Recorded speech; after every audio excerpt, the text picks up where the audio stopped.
जय श्री राम। आज बात करते हैं बालाजी महाराज की और प्रेतराज जी की। जी हाँ, सबसे पहले तो बालाजी महाराज के श्री चरणों में कोटि कोटि नमन और श्री बालाजी महाराज के साथ प्रेतराज जी महाराज को भी बार बार प्रणाम। जी, आज हम वो सत्य घटना जानते हैं जिनसे बहुत सारे लोग वाकिफ नहीं है। जी हाँ, बात करते हैं मेहंदीपुर दरबार की, जहाँ पे पंचमुखी हनुमान जी भी विराजमान है। जी हाँ, पंचमुखी हनुमान जी विराजमान है, साथ ही साथ प्रेतराज जी, भैरव बाबा जी, कोतवाल कप्तान, घाटे वाले बाबा, समाधि वाले बाबा, ये सब है। और आपको बारी बारी से सबके बारे में सुनाएंगे, सबके बारे में बताता रहूँगा। लेकिन इस वीडियो को प्यार और प्रेम जरूर दे देना। आप लोगों के लिए हम प्रार्थना करेंगे श्री बालाजी महाराज से कि आप अच्छे होंगे, आगे भी अच्छे रहेंगे, हम अच्छे हैं। जी, बात करते हैं प्रेतराज जी महाराज जी की। प्रेतराज जी नीलासुर नाम का एक सुर था, असुर, नीलासुर। ठीक है, कैसे वो ऋषि बने?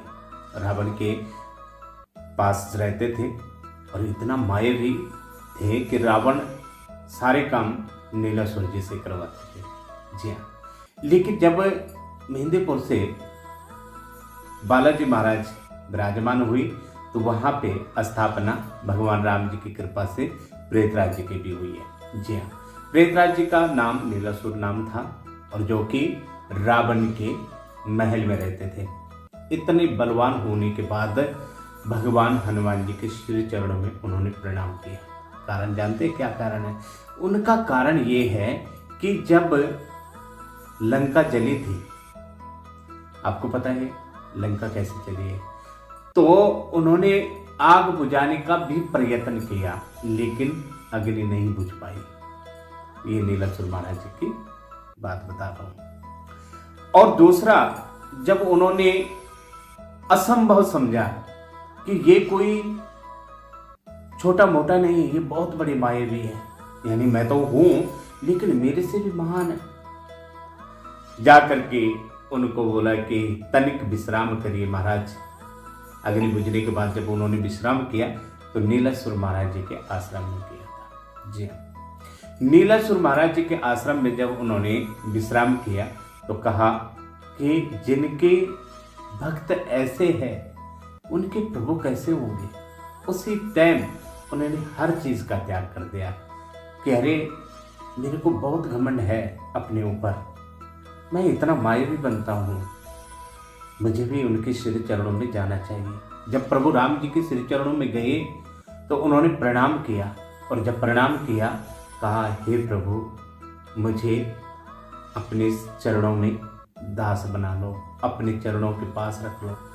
भगवान राम जी कहते हैं, हे नीलासुर, आप हमारी प्रिय हनुमान जी के साथ कलयुग में भी पूजे जाएंगे और आपको एक दिव्य स्थान देंगे जो कि मेहंदीपुर स्थान होगा।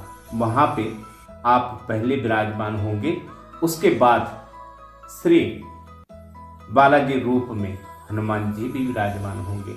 तब से ये बड़ी कृपा चलती रही है। और भगवान बालाजी महाराज और प्रेतराज जी जब भी कोई किसी को कितना भी नुकसान क्यों ना हो, कितना भी घाटे में क्यों ना हो, अगर प्रेतराज जी की हाजिरी नहीं लगी तो समझ लो वो काम अधूरा हो जाता है। तो प्रिय दर्शकों, प्रेतराज जी के दर्शन अवश्य पाइए। प्रेतराज जी महाराज के जो हाजिरी देता है, हाजिरी लगाता है, उसके काम तुरंत बन जाते हैं, क्योंकि प्रेतराज जी को आशीर्वाद प्रभु राम जी ने भी दिया है। भैरव बाबा तो अपने में ही महान है, लेकिन प्रेतराज जी के बारे में मैंने आपको बताया है और आगे भी मैं आपको बताता रहूँगा हर एक टॉपिक के बारे में, कौन क्या है, कैसे है, किस हिसाब के है।